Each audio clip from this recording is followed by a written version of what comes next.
Hey there, Nicki Traikos here of Life I Design. I decided to share a little process video with you.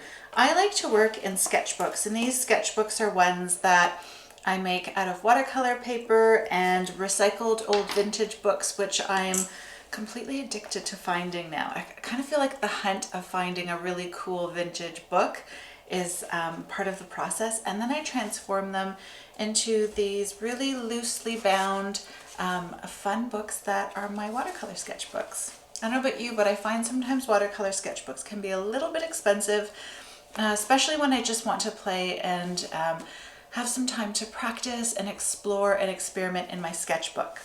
So I'm going to take you through the process of how I gather inspiration, sketch from life, and then do a little bit of sketching and painting loosely as we explore these columbine flowers. So I hope you enjoy this sketchbook. And before I get to the demo part of this video, I want to ask you, are you tuning in to Life I Design, the podcast playlist here on YouTube?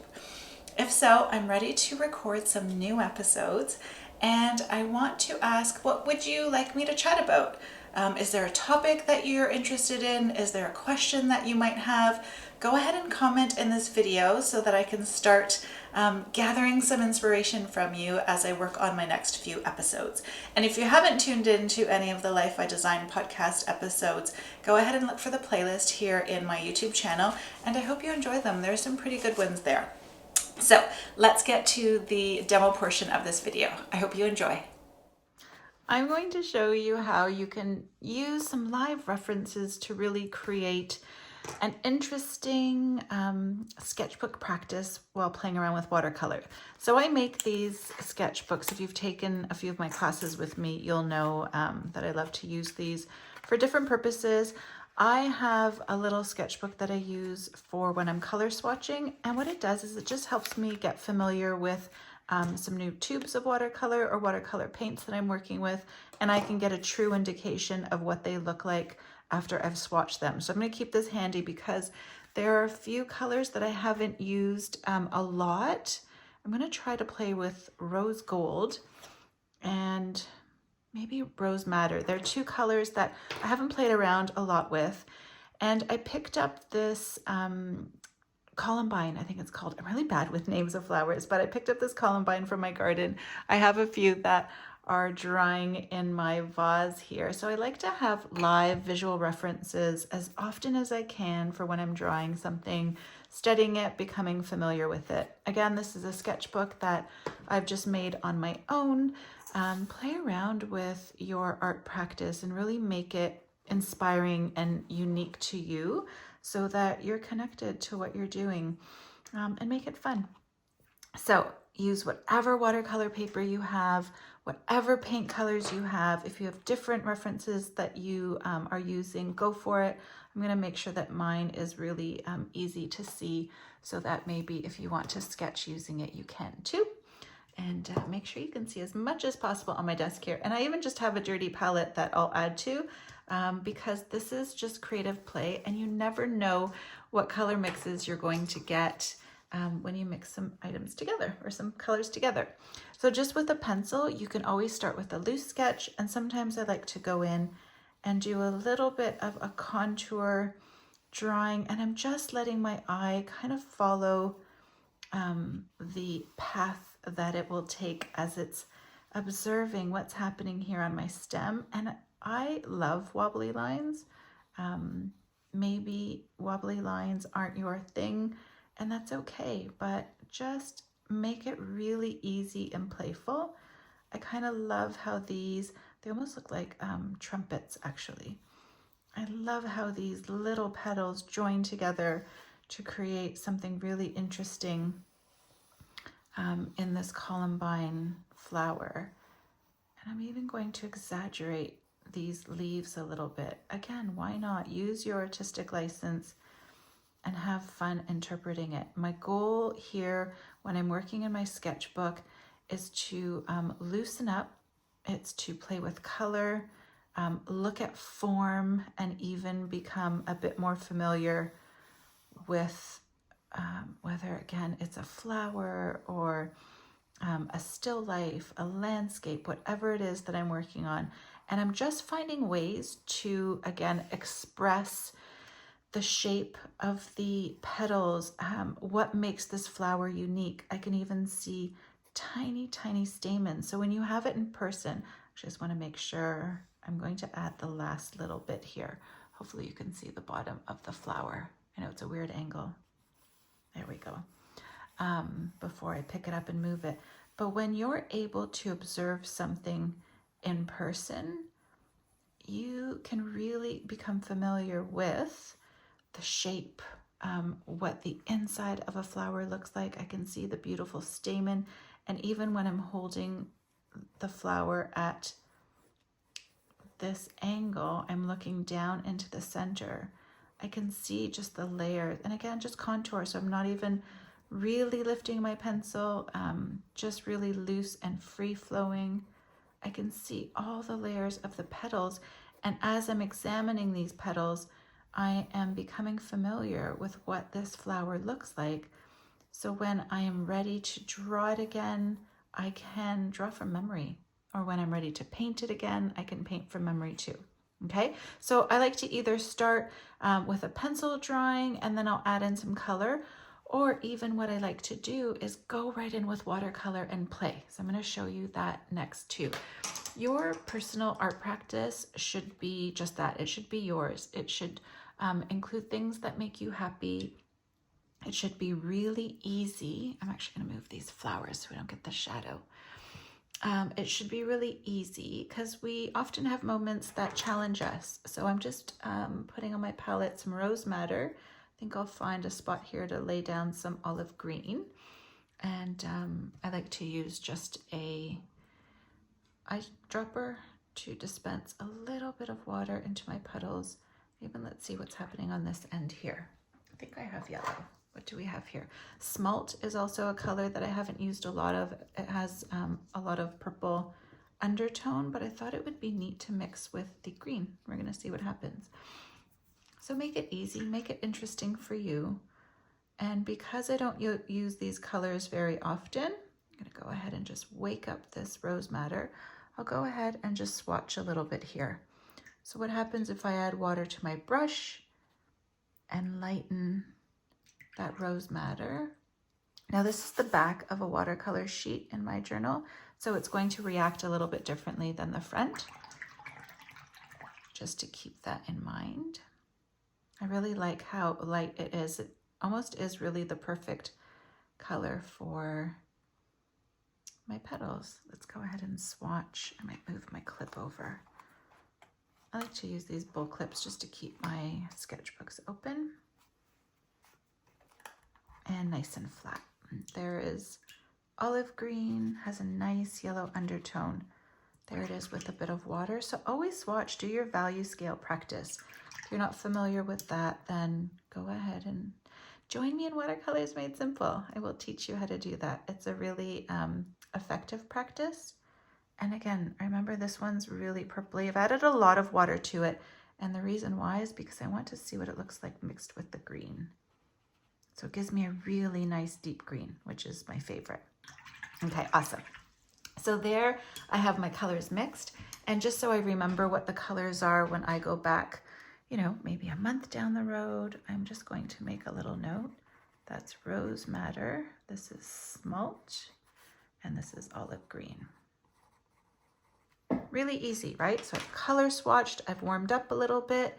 Now I can go in and I'm going to follow a loose play. And I haven't painted this loose before, so you're experimenting with me, which I think is kind of cool.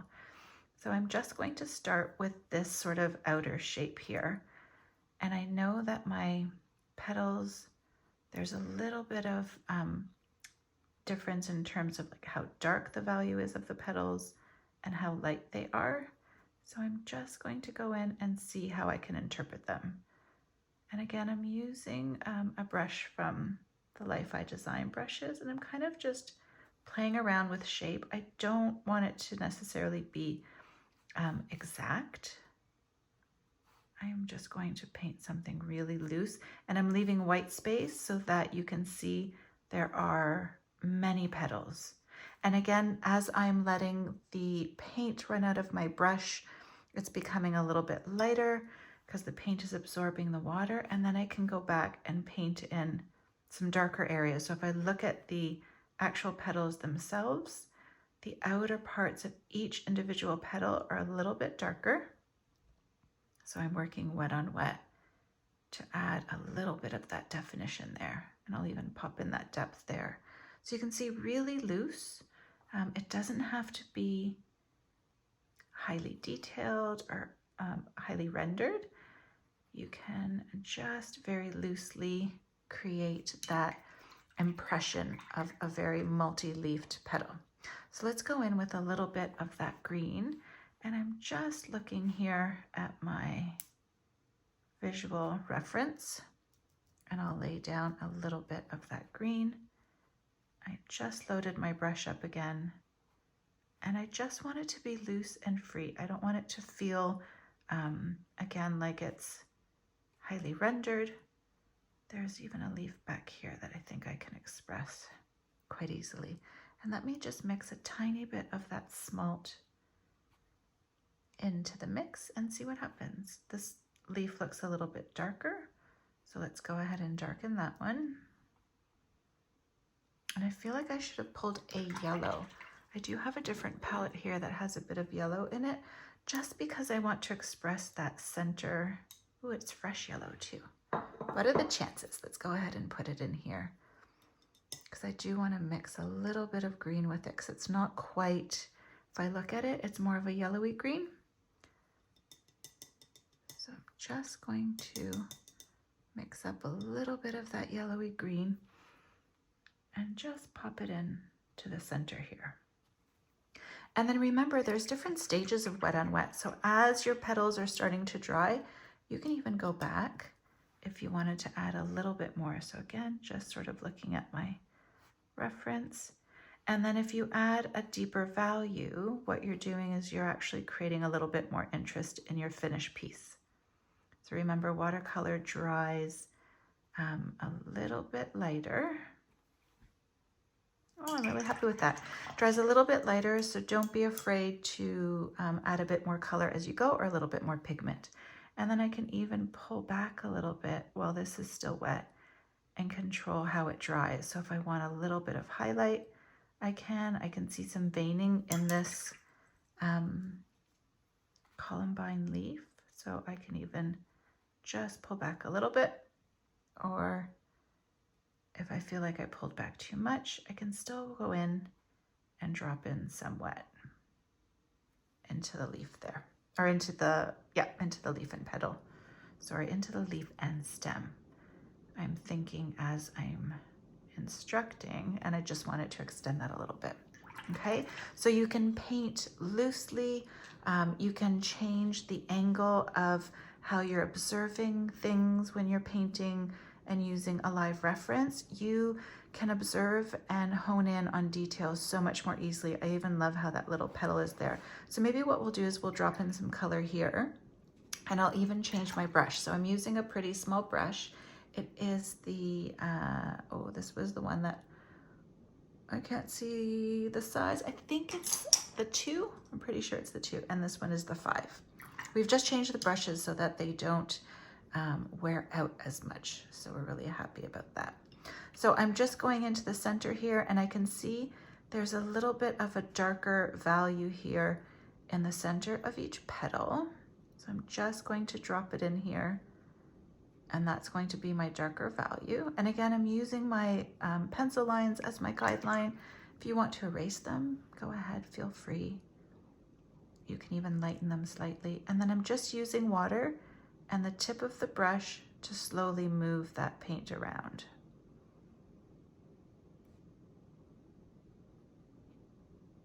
Just using the tip of the brush there. And it almost feels like, now that I'm looking at it in this angle, that it's like a purpley, purpley pink tone, or a violety pink tone. So what I may do, and I'm just picking up a little bit more of that rose madder neat, so it's not diluted at all. So what I think I might even do, just to play around, again, this is playtime. It's not, you know, with the hopes of creating a masterpiece. We're not spending hours painting in our journal. Well, maybe we're spending hours painting in our journal, but not one specific piece. But I want to add in a little bit of that smalt. Again, I haven't played around with it very much. So now I'm just getting abstract. I'm having fun and playing and seeing what happens. So it feels like it's a little bit dark. I'll go ahead and add a bit more of that rose madder.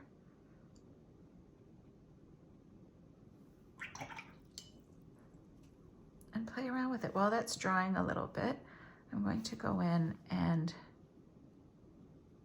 add some strokes to this one. And again, depending on how you hold your brush, you can even change the shape of the petal. I can go over the lines, I can go between them.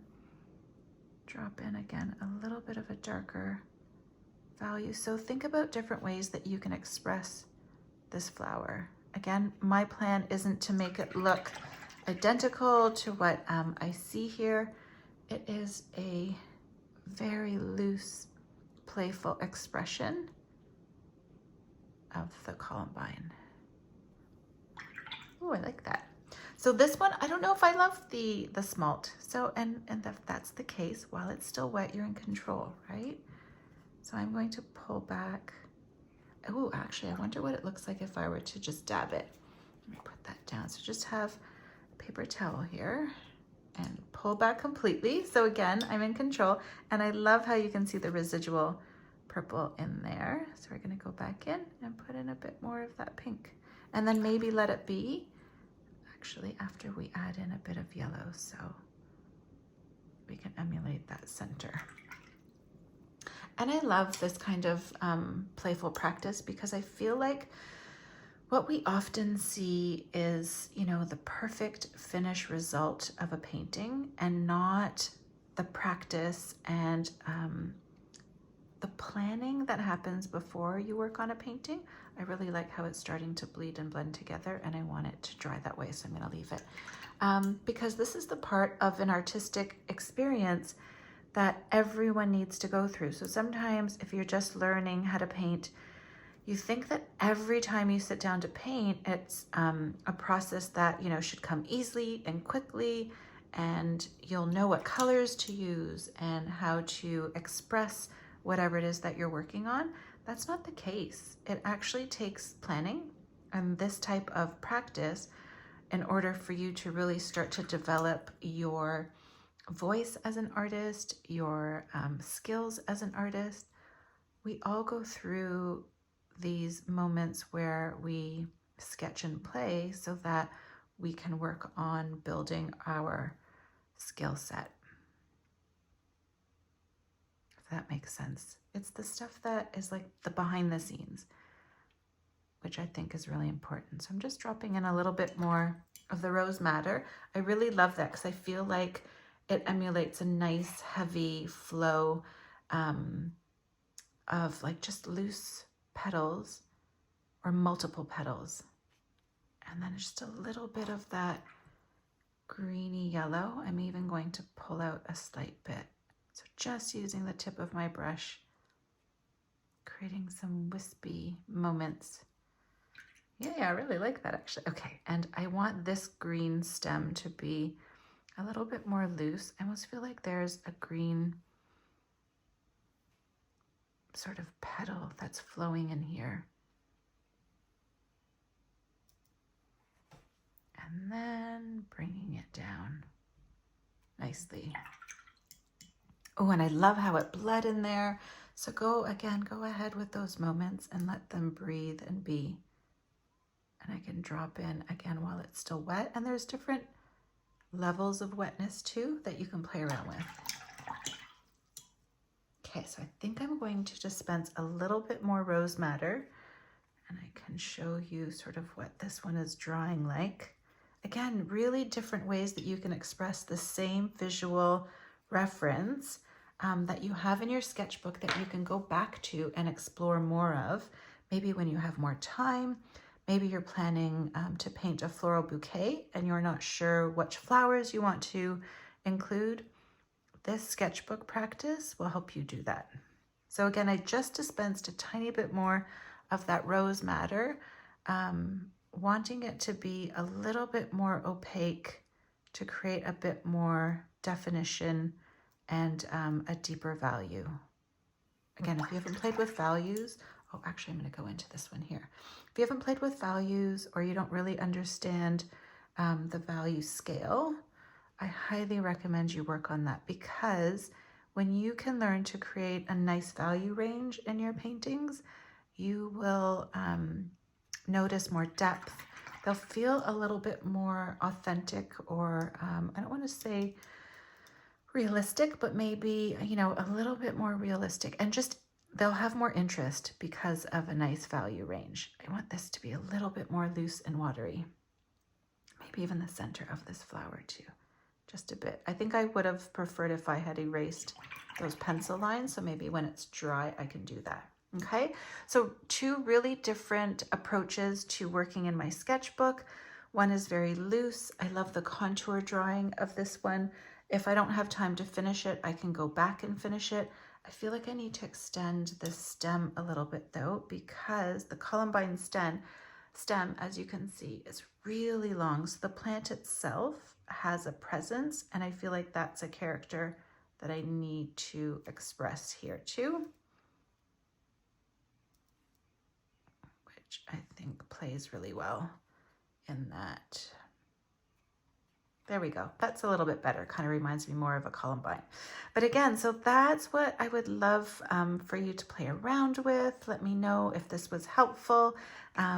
Comment, and if you want to see more of these videos, don't forget to subscribe so you can be notified first when my new YouTube tutorials drop, and comment below. Let me know what you think. Play, have fun, and just enjoy working in your sketchbook and experimenting, and allow yourself to make mistakes or to work out maybe some tension that you're feeling in your personal practice. I will see you next time.